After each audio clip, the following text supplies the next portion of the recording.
Hi, all. Welcome. Thank you so much for joining. I'm so excited for today's workshop. I'm Sophie from the Luna Collective. For those that aren't familiar, we make print magazines, we have a blog, we throw events, we do a lot of miscellaneous stuff. Ultimately, we're here to just work with cool creatives. We have been working with Karina. This is kind of scary for like years at this point. Like first on like the photography end, she's shot a bunch for us. We had her for an art show in New York before, and she also makes amazing music. So now we get to work with her on that. She does a million things, and we do a million things. So it's nice that we find a lot of ways to work together. So she was an obvious choice for this workshop. So she's going to lead through. We think it'll be about 30 minutes or so, and then we'll leave some time for QA at the end. And like I said, this is recorded, so you'll be able to access everything afterwards as well. And with that, I'm going to pass it off. Okay, hi everyone. Thank you, Sophie, for the intro. It's so nice to be doing this with you guys as we have been working together for so long. So it's really sweet, and I feel like I found a really amazing community through Luna Collective, like alone. So I appreciate kind of it coming full circle. But anyway, if you don't know me already, my name is Karina, and I'll just give you kind of a little bit of background on who I am and how I got here. I had been interested in photography and shooting from a very young age. I was lucky enough when I was like 15 or 16 to do a couple of kind of like pre-college, high school photography classes and programs. I did a class at the International Center of Photography. I did this summer program called SOCAPA, which I think is School of Creative and Performing Arts. And then I went to Emerson College and pursued a custom degree that was basically like half in their film department, half in their writing and publishing department, because I did kind of initially think I was going to go mainly into like editorial world and working in publishing and magazines. And the school also at the time didn't have a full-on photography degree, so this was kind of my way of getting as much photography knowledge as I could while also kind of exploring like adjacent industries. And then basically moved back to Brooklyn in 2018, and I've been sort of freelancing as a photographer from then until now, in various capacities. So about 6 years now.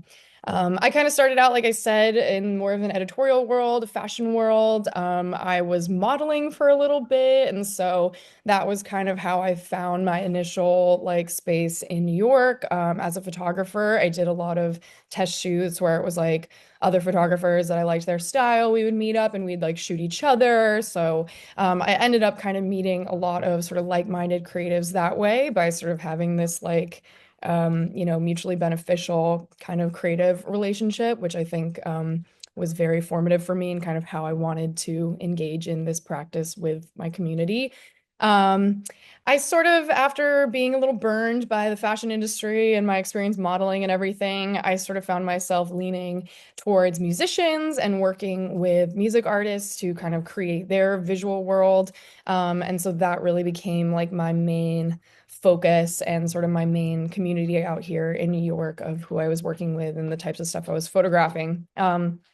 So I was doing that for a while, and around like 2021, 2022, kind of coming out of the pandemic, I sort of had like an identity crisis where I was like, I need to make my own music project. I was kind of like 50-50 inspired slash jealous by everybody like surrounding me. And I think I was just getting a little like creatively stagnant as far as photography. I feel like I'd kind of hit like some sort of limit of, doing new ideas or new concepts. Also, sorry, my cats are like running around, so if you hear their pitter patter, but I was feeling a little stuck. And so I yeah, had this crazy thing where I was like, I want to do my own music project. I want to do my own pop star thing. I want to create my own visuals for this world. And that was a lot of what led that as well, was kind of this draw to get back into slash more into film production and video production, as is also my very big passion in life. And so this was kind of my way to start building up a bigger portfolio of film production work and visual direction work through kind of my own artist project because I kind of got tired of waiting to do it in the capacity that I wanted to do for other people. But at the same time, I also was feeling kind of like the money pressure from coming out of the pandemic, freelance work kind of slowing down a lot. Kind of everybody in the creative sphere sort of like pinching their pennies and trying to figure out how we were gonna keep moving forward. I'm 28 years old, so I kind of was like feeling this, I kind of need to figure out some more stability for myself. And then especially kind of moving into music, I was like, this is a very expensive hobby. So, I saw it firsthand from other artists that I was working with for so long of like how much an investment it was. So I was kind of like, okay, I need to find a new way to make photography work for me and be like a source of actual stable income for myself. So while I started pursuing my own music project, I also on the side started pursuing a new business for specifically wedding photography because all photographers know that this is kind of a huge area for consistent jobs every year. So I kind of made this whole pivot from just kind of like doing photography and being a creative person myself to now kind of how I see my life in these very clear, like three separate pathways. So one for me is like this music project that I'm doing as like Really Blonde. And the other one is this wedding photography business I have, which is called Major Crush Photography. And then also now I funnel all of my creative production photography and visual work into my new production company called Hot Creative. So this is kind of like how my brain works on a day-to-day, week-to-week basis is I have these kind of three channels where I'm plugging my time and my energy into. I'm going to tell you a little bit about how I got all of those up and functioning. So, one of the first big things that I wanted to talk about as far as, being a beginner photographer or trying to make sense of your work or trying to start out a business in any way is defining your own photographic style. I think that this is kind of like one of the biggest things that will contribute to being able to stand out in a very saturated market of other creatives and photographers. So I wanted to just share some of my work that I've done over the years, and this is all predominantly, yeah, work that I've done with different musicians. So you can kind of see, I like to work with bright colors, kind of like very specific color palettes.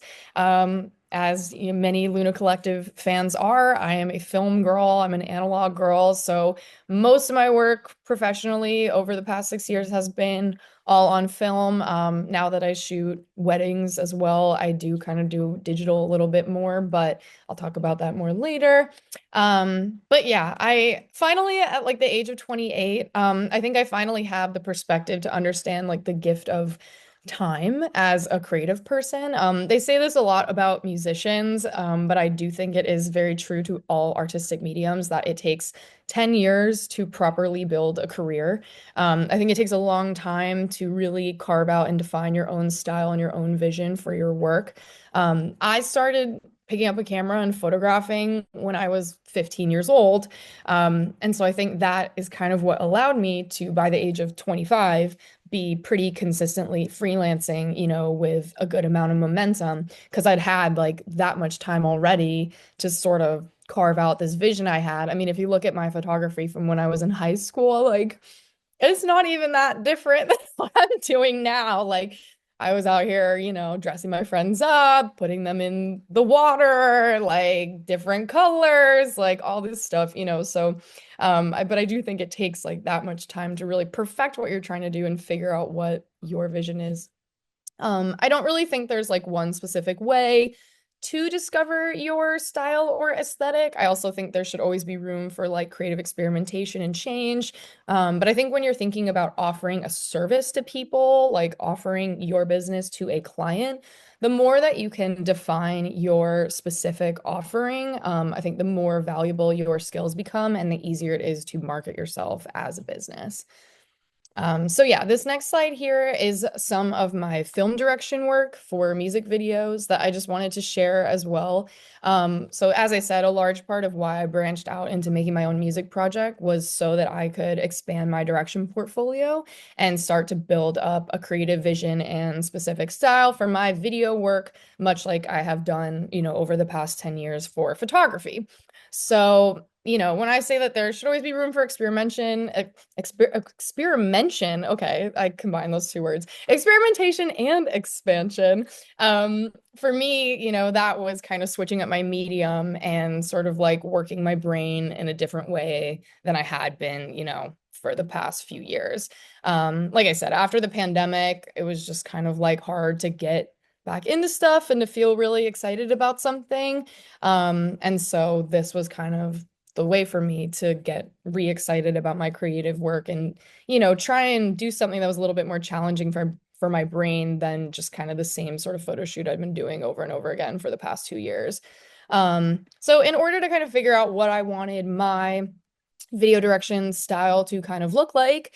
I spent a lot of time just literally watching music videos. I saved like hundreds of music videos to just a massive playlist of references that I liked or certain things that I was into. Inevitably, everyone's style is going to be built on kind of like various inspirations and previous work in the ether that you found and you resonate with. And I do think that there's like a huge conversation to be had around like originality and creating your own original work and concepts. But I do think that without a doubt, part of crafting your own vision is having references and knowing who your inspirations are. I mean, anytime that you do like a professional creative project in any capacity, like you're making a deck, you're making a mood board, you're mapping out very specific references for what you want it to look like. So, it's good to kind of have this repertoire or catalog of stuff that you can kind of pick up at a moment's notice to be like, oh, I want to do something similar to this one shot that I remember seeing in this project. Um, but again, all of this is so that you can create your own vision and create your own new, unique interpretation of whatever story you might be working on. And then next, I wanted to share some of my work that I've done through my wedding photography business, Major Crush Photography.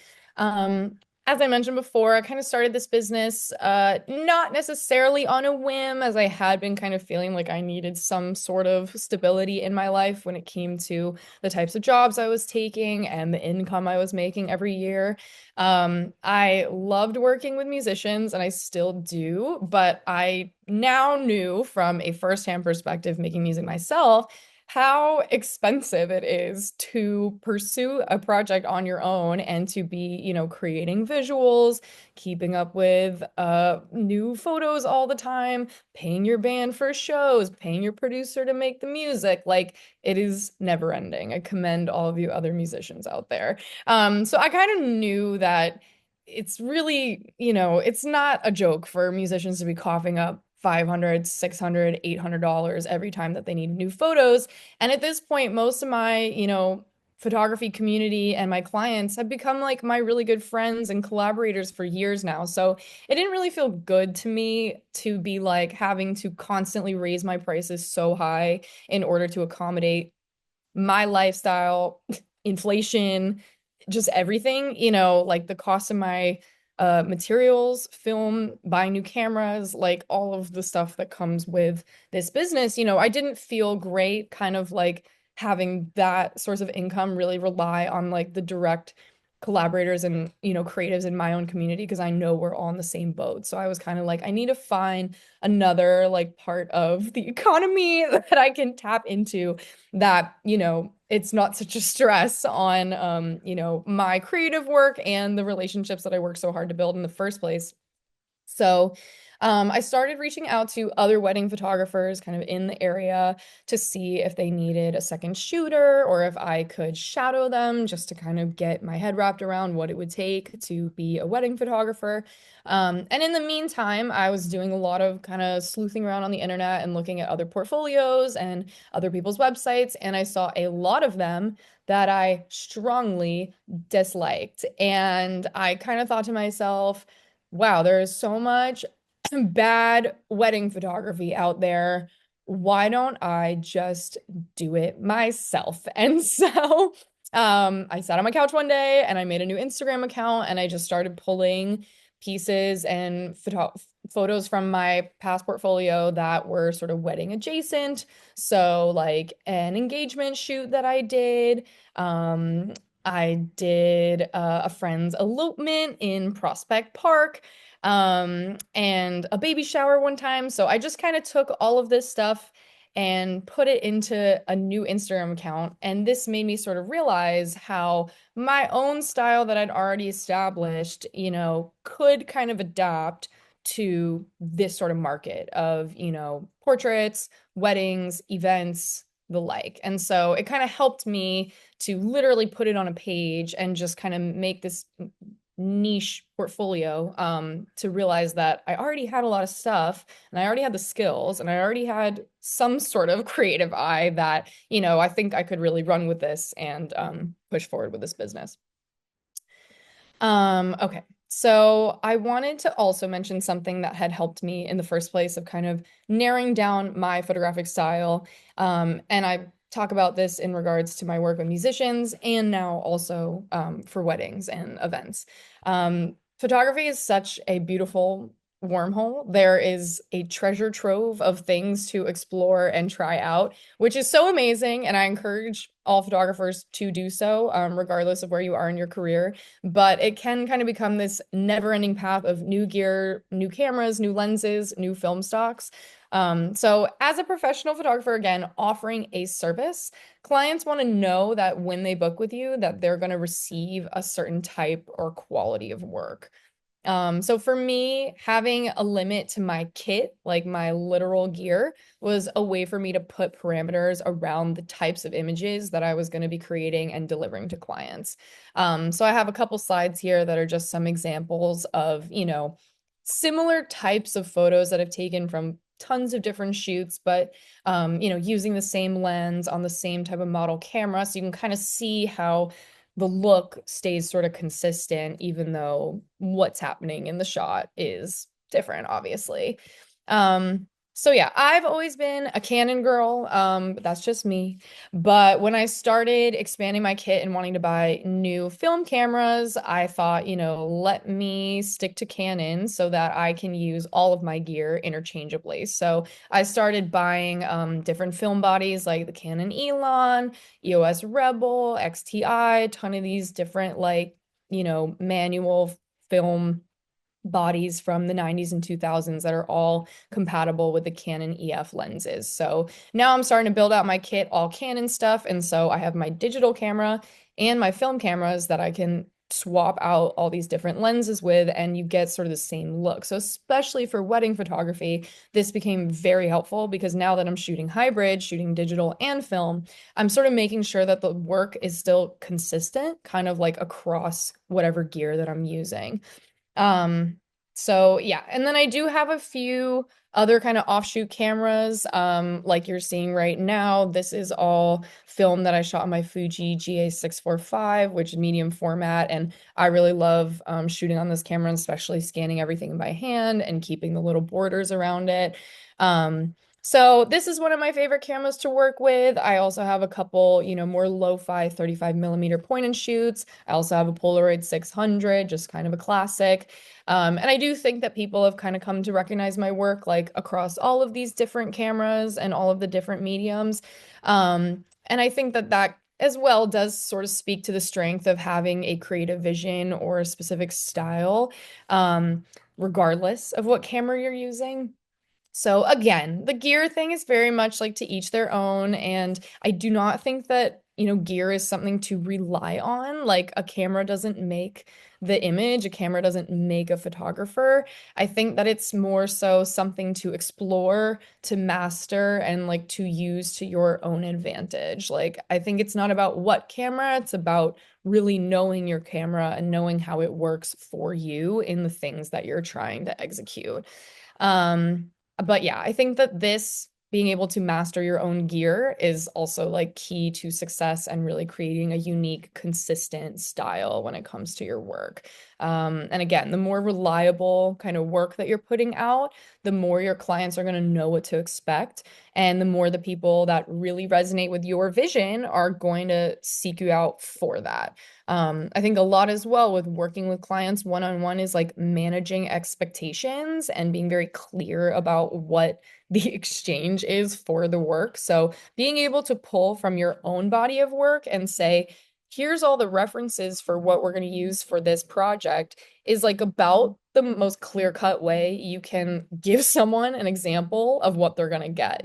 What's even better than making a board from Pinterest to show your ideas than pulling from your own catalog and saying, well, we're going to use this aspect of this shoot that I did before, and then this aspect of a different shoot that I did before, and then maybe another external reference. But it just helps the client understand like what they're going to get, so that you can have all those conversations in pre-production before you get to the final deliverable and they're like, this is not what I wanted. Um, so anyway, I'm gonna move on from style and talk a little bit about building a creative network. So forgive me, this slide is just some photos from different sets that I've been on and also my friends, but how else can I stress the importance of a network? The cats. Okay. I think one of the biggest misconceptions about being a successful photographer and having a successful photo career is that you can simply have a great portfolio and have a beautiful website, and that's just going to be enough. Unfortunately, especially today, with social media and Instagram being so oversaturated and the algorithms being so bad, I think that the best way in 2024 to get your name and your work out there is just face to face. And if not face to face, second best, just reaching out to people, directly on Instagram and saying that you want to work with them or saying you want to connect. So many of my long-standing creative partnerships that I've had for years were born out of, yeah, one Instagram DM or meeting at a live show or meeting at a party or like working on set for someone else's project. I think the best way to find yourself in the circles that you want to be in is to just literally put yourself there.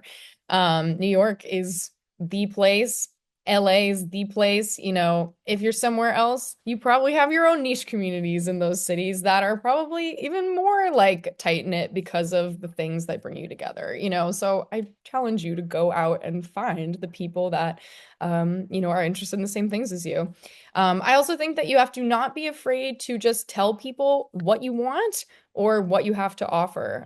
The first studio space that I got into, the way that I got into that space was through another mutual friend who was a photographer. At the time, I was in my modeling era, and I sat for a shoot she was doing at her studio. I must have mentioned really wanting a studio space to work out of because at the time I was just working out of my living room. So then when a spot in her studio share opened up, she hit me up immediately, and I was like, great, perfect. And I was in that space for 4 years. And then when I wanted to start shooting live concerts, I literally just started telling everybody I knew, started telling all the bands and artists I was working for, exactly that. We'd be at the studio, we would have just finished our shoot. And at the end, I just mentioned, hey, I'm trying to expand my live show portfolio. If you have anything coming up, just let me know, think of me. Next thing I know, I'm getting hired for live gigs. I would just DM artists who had shows coming up just to see if they had room on the press list, 50-50 shot. And all of a sudden now I'm in the green room and I'm shooting the show and I'm meeting their manager, their team, everyone on the label. Like, the best way, just get yourself in the room. And then similarly, when I wanted to start wedding photography, I reached out, to a bunch of other wedding photographers just to see if we could connect. I emailed this one couple of photographers in the area who had me come shadow them, which was super helpful. And then really soon after that, they reached out and they needed a second shooter last minute. So now I'm in the Catskills and I'm shooting a 200-person wedding. And, they had a really positive experience with me, which was awesome. And so now they have me on their referral list. So when people reach out to them and it's out of their budget or they're unavailable or whatever, my name is, one of however many that they're sending as a referral. And so my first season of wedding photography, nearly 90% of my clients were referrals from these other folks. And so that was 23 weddings for my first year of business. And the web just kind of grows from there because now I have 23 people that if they had a positive experience, then they have friends that are getting married. They have friends that are having a party. They're going to tell them my name on top of referrals that are already coming in. So, the best way is just kind of like get your name out there.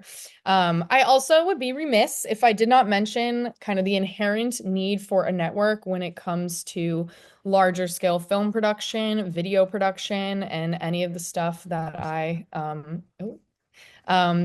do through Hot Creative.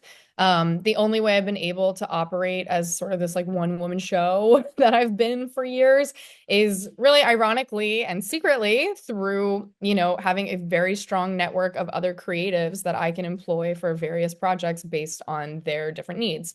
I've been building working relationships with stylists, makeup artists, DPs, and other photographers for years now. So whenever I reach out to any of them for a project, they already know what they're signing up for, who they're working with, and they trust that I'm going to create a positive work environment for everyone on the set.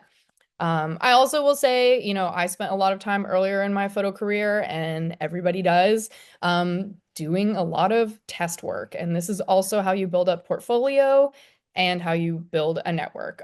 Just test shoots, collaborative shoots, fun projects with your friends. It does not pay, and it can feel very exhausting, but it is part of the process. And then you'll likely hit a point where you're booking more paid gigs and you're not taking on as many test projects, and you're able to kind of set those boundaries with yourself of what types of projects you say yes and no to. And I think that another really important part of having a creative freelance career is balance. Balance and boundaries. Okay, I also got the notification that my meeting is going to end in 10 minutes. Yeah, So I was gonna say I I need thought I've never gotten that notification before. I don't know. I'm trying to look to see if like my plan changed. Keep going, and if we need to like leave and come back, if we have an intermission, we have an intermission. I'm like we've had hour-long like sessions before, so keep going. I'm looking Okay. into it. Um, anyway, guys, now I'm gonna get into kind of the less frilly part of, freelancing and photography, but I think some of the most important stuff that I've learned over my 6 years in New York. I have learned a lot of these things the hard way. And so I hope that you can take some of these pointers from me and sort of skip some of the drama that comes with kind of a steep learning curve of starting any sort of business like this. So I'm going to start off just talking about rates and how to price your work for yourself. I think there's no one rule on how exactly to price your photography work. Everything is kind of relative to your own personal experience, the time that you spent on the project, the usage of the final deliverables, etc. But in a basic way, I'm going to give you some things to think about so that you can calculate a rate for your own services and just different things to take into consideration when doing so. So I'll start with just like profit, what you want to literally get paid from the project. So I would think of this as just your basic hourly rate. What do you want to take away as a profit from your work? Consider, the time spent on pre-production and post-production, the time that you're spending editing. There's a reason that photographers are getting paid like anywhere from $200 to $800 an hour and not like 20 to 25, because the work is not just the work that you're doing when you're on set. The work is all the emails you're sending at home, all the time that you spend planning and putting together mood boards and stuff like that, any calls that you're doing with the client, and then the shoot itself, any setup, any breakdown, and then also when you get home, when you have to edit everything. So thinking about, how much time of your week is this actually going to take up, and like kind of how much would you like to be getting paid for, a week of your time or something like that. Um, and then next will be taxes. I did not really think about this for a long time, and I wish I had. But I think it's a very good practice to start early, even if you're only taking on a few paid jobs, start now. Start thinking about this now so that it's just burned in your brain. You want to take that rate that you already set for yourself for your profit, how much you really want to make off the shoot, and then you are just going to take 20 to 25% of that, add that right on top. And that will just be your buffer so that later, when the government comes knocking, you have it. Also, that being said, make sure you're putting that money away so that you actually do have it when you need to pay your taxes. Um, Next thing to consider, I would say material costs. So think about the cost of all the materials needed for this project. Are you shooting on film? Do you need any props? Are you renting a studio space? Do you have to travel to get there? As you build your business, you'll likely just incur more and more monthly or yearly expenses that you're going to have to start thinking about factoring into your overall rates. It's like, are you paying for Adobe Creative Cloud? How many hard drives are you going through in 1 year? Do you pay for like cloud storage space or backups? Think about all of these like yearly expenses that you are paying for out of your profit rate. And, just consider that when you are thinking about how much you're going to charge. Another big thing that can sort of change what something is going to cost when it comes to photography is usage. I will say, so that you all know, by default, any work that you create yourself as a photographer, you own the copyright to. That is your intellectual property. Even if it is commissioned by a client, that is still your own work that you own. So, in essence, for any shoot that you do that someone is using the photos for, even if it's just their album art or whatever, that technically is that you own the photos and they are like paying a licensing fee to use it for whatever they're using it for. Most of the time when I'm working with artists and it's just for album art, or live show or something like that, it's sort of like built into my rate, this, sort of invisible licensing fee for sort of basic use like that. But when you get into other usages, you may want to consider changing the cost of the licensing fee. In a basic way, the sort of three main categories of usage for photography work that you'll probably see in contracts and stuff like this is editorial, commercial, and retail. So editorial being in a magazine, a newspaper, a blog, something like that. Commercial, straightforward, is meant to sell something. So being used to sell a product, or being used in any advertisements that a company is paying for. Retail is going to basically be personal use. So like family portraits, just kind of casual pictures that are, your mom is printing them out at home. Like you're not selling them or really making any money off of them. There's no products involved, like just stuff for yourself. And then kind of a common thing you'll hear is a buyout. A buyout is basically going to be when the client wants to buy out the full rights that you own to the images so that they now own the images and they can do whatever they want with them.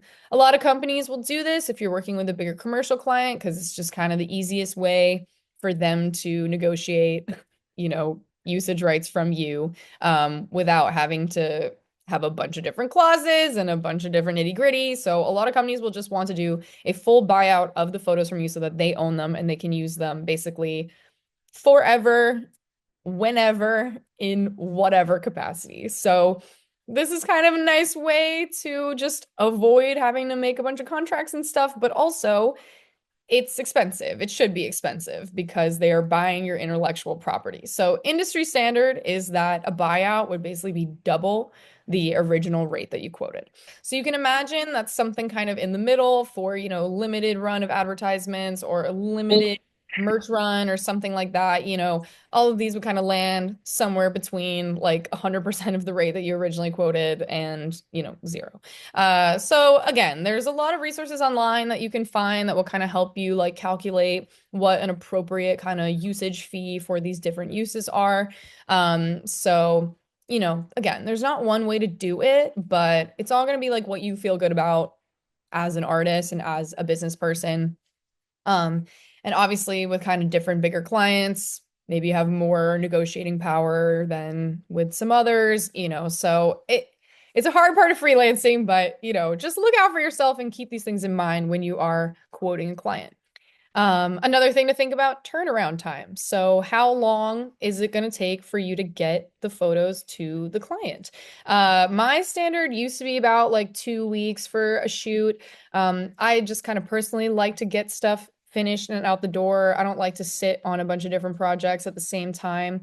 But granted, for weddings now, my turnaround is like 60 days, so that's totally different. And, I still am finding it kind of tough to keep up with that 60-day window when I'm in like peak wedding season.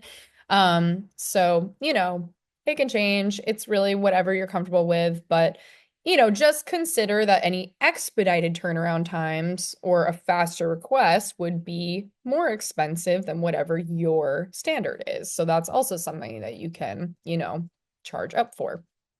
Um, and then also you want to think about what the final deliverables are going to be. So literally just how many photos are you going to share with the client? Again, also really just up to you and whatever you're comfortable with. My standard was about 15 pictures per hour. I just consider that sort of included in the rate that I'm already quoting for the client. Anything extra that they want after the shoot is done, I bill at $10 a picture. So that's just me, but again, you can consider this when people are booking with you. If a client wants, an album of 200 photos, that's going to be more expensive than 20 photos for obvious reasons. So, just think about it. And then just when it comes to presenting the rates to the client, once you've thought about all these things that I just talked about and you've come up with an amazing price, the way that you present it to the client, I would suggest to be as direct and concise with the client as possible. For a long time, what I offered was two basic rate packages. One was for a 1 hour shoot, and one was for a half day. And that was just what I offered people. And it was like, you have two options, and most of them fit what people needed. And so it was an easy way to just give people what they're looking for. I will say that a lot of photographers will also tell you that a half day doesn't really exist.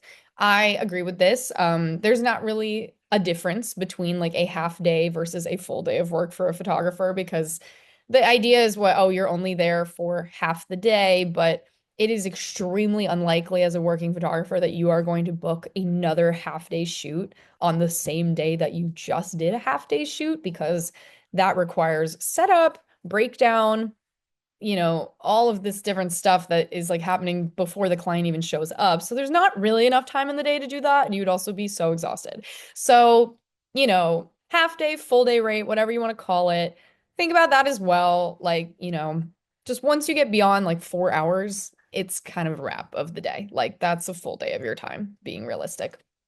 Um, but yes, I mainly suggest offering, one or two options to a client or one or two packages, again, specific to whatever kind of work you're doing. But when they're coming to you direct, they have no idea what they want. It's good to just tell people what they want. You want one of these, Um, and then when I'm breaking down a rate to a client, I suggest just listing the total price of the package.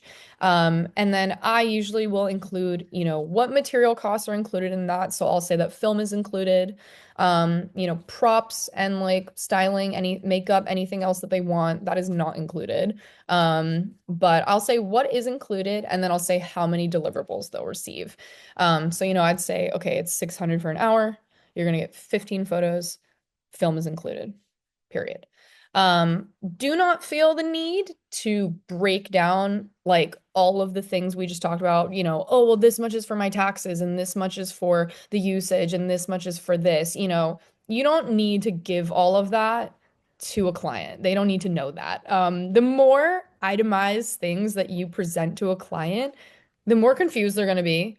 And the more they're like an annoying client will try to negotiate with you. Because if they say, oh, well, the materials are only 250, well, why don't we make the materials 100? And it's like, well, that's not how it works. I don't want $100 for materials. I want $250 for materials. That's what I need to do my job. So the more you can like take care of your client and just present to them, this is what it is, and this is what you want, and this is how I'm going to give it to you, the less they're going to argue. People want to feel when they come to you as a professional that they're in the hands of a professional.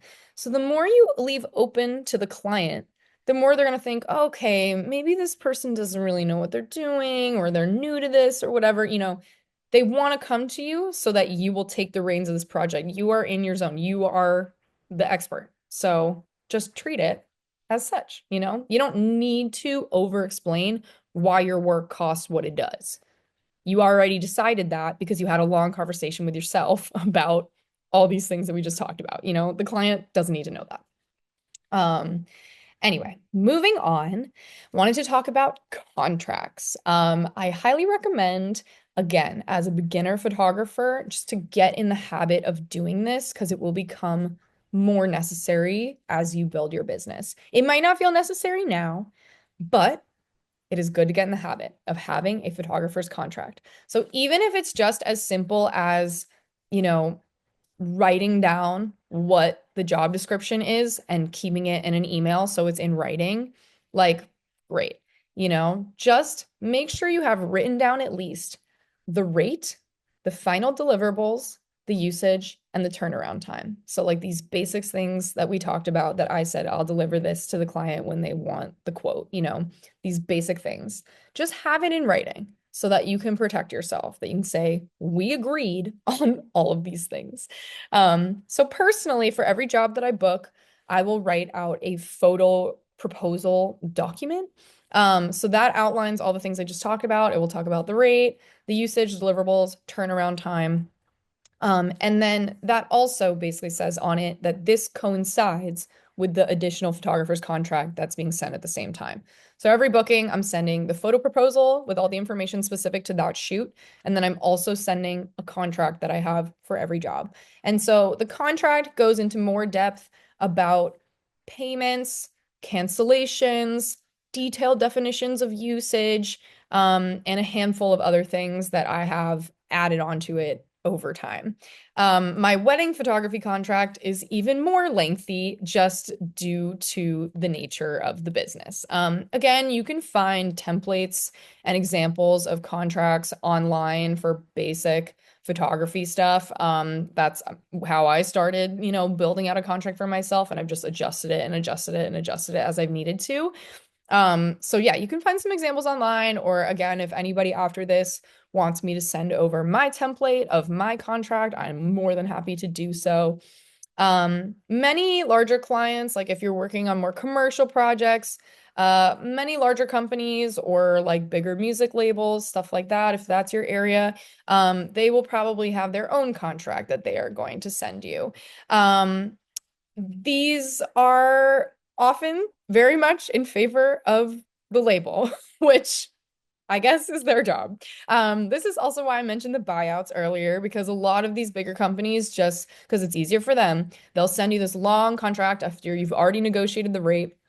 And very much at the bottom, it will say, any of the work that you did for this, we own it now. We own all of this, you know, and that is something to note as a photographer because that's a buyout. You don't own that shit anymore. They can do whatever they want. They can make a billboard of it tomorrow, you know? So again, it's not likely with some smaller things that they will actually do that, but technically you are signing off that they're allowed to do so. So, you know, do not sign anything until you have read the entire thing very carefully.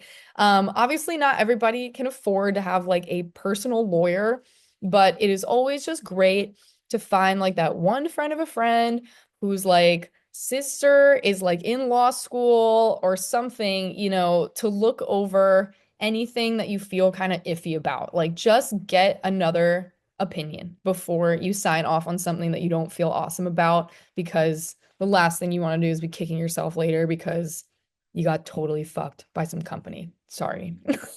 Um, but anyway, I think that a good contract should protect you and the client, but also mostly you as the photographer. So again, just be very careful when you're reading stuff.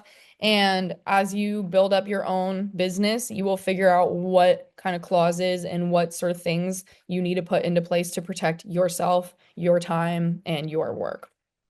Um, and then one of the things that I highly encourage in order to protect your time is a shoot deposit.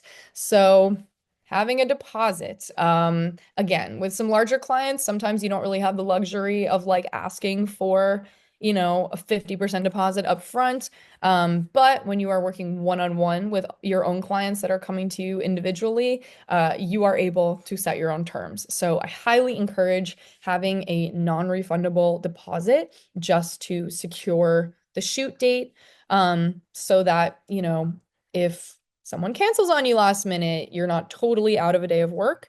Or if you are buying any materials up front, you're not going totally out of pocket to buy materials for something that maybe won't happen. So again, it's up to you how much you want to take as a deposit. I think common deposits sort of range from 20% to 50% of the full rate of the project. For weddings, I invoice 50% upfront to book the date, and then I bill the final 50% 2 weeks out from the event. And so everything is due to me before we even get to the job. Because especially for something as big as a wedding, I want to be set by the time I'm showing up for that job because I don't want a crazy bride, no offense, crazy bride or something like holding my paycheck hostage because she like spilled red wine on her dress and she doesn't like how the photos came out or whatever. You know what I mean? Like, again, the weddings is a whole other bucket of worms. But this sort of method of payment for me has kind of secured that I'm keeping my business going. I'm doing my end of the job, regardless of external factors that may impact the day and how it finally goes. Um, I will also mention that I personally use QuickBooks for all my invoicing. I was doing it by hand before, and oh my gosh, this has made my life so much easier. So I find it extremely helpful when it comes to managing your money flow, keeping track of your income and expenses. You can like link it to your bank and it will like tally all of your expenses and you can categorize them in QuickBooks, so super helpful if you like have not ever done taxes for your freelance income or expenses or any of this, like super great place to start of just having it all kind of in one place and being able to go through everything and organize it for yourself. It also helps me keep track of, who still owes me money because I can see it right there all in one place. And, if something's overdue, it just says, do you want to send a reminder? And I say, yes, I do. Um, I will also say, separate from all of this kind of nitty-gritty stuff, having backups of your work. Oh my gosh, I cannot recommend enough as a professional or just as a creative person, having backups for your work. It has happened to me twice that I have a hard drive has freaked out and I have lost an entire hard drive of work. And I'm talking about years of work that I have lost. And I had to piece together by going back to my old clients and saying, hey, do you still have the photos from that shoot? Because I do not anymore. And so that means that for a lot of work I did 2019, I do not have those raw pictures anymore, which at this point, I don't really need them, but also especially now going into weddings, I was like, there is no way in hell I'm gonna be caught dead losing someone's wedding because my hard drive broke. Like, nightmare situation. And if you've ever been there, it is just like the most gutted feeling of like losing so much stuff that you spent so much hard work on. Thankfully, the times this has happened to me, it never affected me in regards to delivering deliverables to someone. Like everything was already squared away and then I lost the stuff. Like I could go back to people. Everyone had what they needed, but God forbid, again, losing someone's wedding or losing photos for a big project that you already got paid for and then you what? You have to pay them back? That's horrible. You don't want to do that. So I highly recommend finding some sort of backup system that works for you. Whether that be that you have two main hard drives that you work off of, and every time that you do work on one, you're updating it to the backup, like just having two copies at all times, or if that's like a cloud system, something. Just have something in place so that, if God forbid something happens, you have some sort of backup or at least something recent of the work that you worked so hard on. I currently use a service called Backblaze that I had recommended to me by multiple other people, like film folks. So basically, it's like a cloud storage system and it syncs any drive that you plug into your laptop to their backup. So it's like unlimited amount of drives that you have that if you plug it into your laptop, they will back it up. And so, God forbid something happens, you lose your drive, you can just say to them, "Hey, I lost this drive." And, if you're already paying for kind of the monthly membership, which is not super expensive, I don't think, then for like $150, they'll send you in the mail a brand new hard drive with everything that was on the backup that you just lost. So that helps me sleep at night because I do not want to ever be in that position again. So I highly recommend, as a professional, have a backup in place. Okay, now I'm going to talk a little bit about project management. So, just the more that you grow your own business and the more jobs that you're juggling, I really recommend finding some sort of system that just works for you as far as like organizing all of your different jobs. In a basic way, this might just be like an Excel spreadsheet that lists all of your client names, the rate for the job, how much of that rate you need to save for your taxes later, if they paid a deposit, how much the deposit was, if they paid the full invoice yet, if you've sent the edits yet, etc. Whatever you need to kind of check off your to-do every day. Also, on this note, keep a whole list of all your business expenses. Freelancing is already hard enough. You might as well get your full tax write-off for every penny that you spent trying to make this work. So, all the things I was talking about before, like if you pay for Adobe, if you pay for Photoshop, if you pay for online storage, if you pay for a Google Drive, if you pay for literal hard drives, if you're buying new gear, if you pay for film, travel, gas, insurance, like all of this shit. Keep track of it and write that shit off. So as far as like keeping track of, the daily to do or the weekly to do, every project by project, I personally use a website called Trello.com that organizes all my projects. So it's essentially just like a bunch of different cards or tabs that have different lists on them, and you can put them in a bunch of different categories. And for me, that works to keep my mind organized. So I essentially have three of those. I have one for my production company, one for my wedding photography, and one that I share with my manager for all my music stuff. And so this is a great way for me, a visual person, to see everything in front of me that I'm working on and keep up with every client and make sure that every project is up to date and I'm sending off everything that I need to on the right deadline, etc. So I'm sure there's tons of different services and websites like this out there. I think it's just about finding whatever works for you. But, you know, with all your successful businesses that you're going to have after this, you're going to be overwhelmed. So you're going to need something to, stay organized. Um, and then another thing I will talk about is time management, just generally being a freelancer, how to manage your time. I think one of the biggest challenges of a freelance lifestyle is kind of the lack of built-in structure. For some people, this is like maybe the appeal of working for yourself. For others, I think the lack of a schedule might be really difficult. So I think I personally fall kind of somewhere in the middle. I really like to have the freedom that comes with freelancing, but I'm juggling so much. Oh my God, Kat, chill out. I'm juggling so much on a day-to-day basis that if I don't have some sort of organization to my week, it's like all gonna go out the window. So my solution for this has been that I have designated both office days and days off. So, I keep this in my email signature. I have my office days for me are Monday and Thursday. So those are the days I'm working from home or working remote on my laptop, checking my email, following up with all my clients, checking off my to-dos, checking in with that Trello, making sure I'm on board for everything, you know.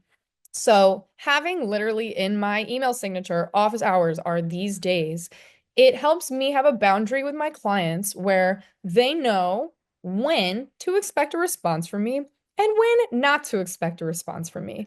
People are not going to die. Like, just people can wait for the email response, It's creative shit. Like, no one's going to die. So for me, this helps me just kind of like keep everything where it needs to be and, keep people off my back when I don't want to be on my phone all the time in my downtime. I don't want to be checking my email all the time. Like, I need to have it in specific hours. So for me, that works. I also generally try, oh my God, sorry. I also generally try to take off the weekends when I'm not working a wedding or something. I spend most of my summer working weekends, so when I'm done with that, I really do try to actually take my weekends off and enjoy my downtime. I also just like make a lot of plans with my friends in advance. I plan a lot of weekend trips in advance. In the summer, I plan beach days in advance because if I don't, they will not happen. I plan trips with my girlfriend in advance. I buy concert tickets way in advance. Like anything to keep some fun on the schedule, I'm doing it because for like a workaholic like me, it's like no days off vibes. Like I will get shit done every day if I don't tell myself that it is the day off and I have to spend the day off. Similarly, you have to rest. I'm getting old. My immune system cannot keep up with this lifestyle. Like, I have realized it is very important to rest and make sure that you have downtime to recuperate. So, not just planning time for fun, but planning time where you're not working, where you're actually resting your body. Particularly for photography, this is like a physical job. I am carrying a giant kit around on my back all the time. It hurts. When I talk to other wedding photographers, they say that they get massages every week and they expense that shit. So, this is what I'm talking about. Take all these things into consideration for your business, but it is very important to rest. It's very important to take care of your body so that you can sustain this kind of lifestyle and not burn yourself out. I think a lot of the times when I've felt really frustrated in my career has been truly just moments of burnout, and it still happens to me now. So, the more that I try to find balance in my life, the more I try to really prioritize the other parts of my life that are not this business, because this business is the only reason I can do fun things and take trips and have days off. So you might as well have them, because what else are we doing? So anyway, this is kind of the end of my spiel here.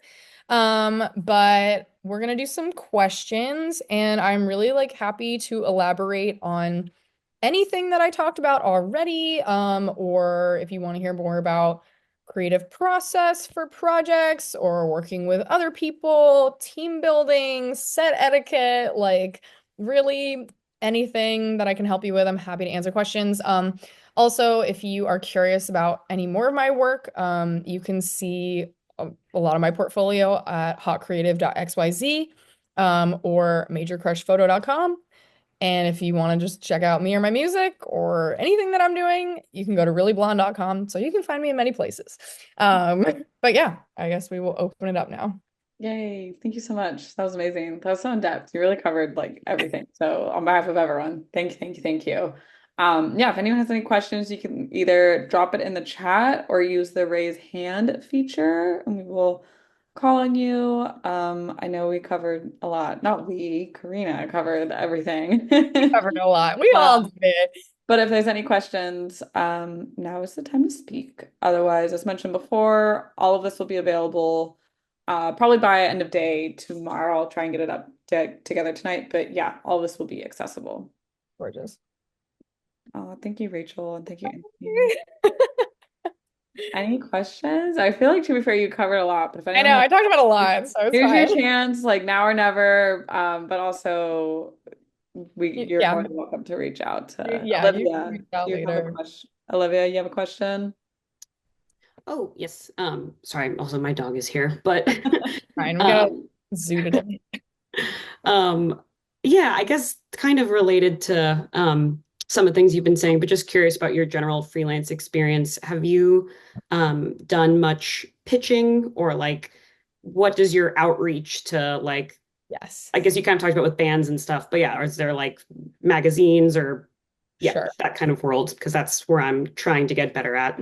Totally. I think I spent a lot of time, honestly, doing pitches, and like I used to have the longest like notes app list of like Oh my God, emails for editors. And like I was on LinkedIn, like looking up the editors at all my favorite magazines, really doing the sleuth work, and reaching out to all these people. And I honestly stopped doing it because it became like so exhausting and it felt very unrewarding. It felt like it was just going into a black hole. And I think that's why I put such an emphasis on like meeting people face to face because I think that like most people in any sort of successful role, like however you define that in their career, I mean, it's so cliche to be like, it's who but it's kind of true. Like it is very hard to kind of just break into someone's day-to-day routine when, they're already juggling a million things. So again, I can only speak to my own experience. And I think now that I'm kind of like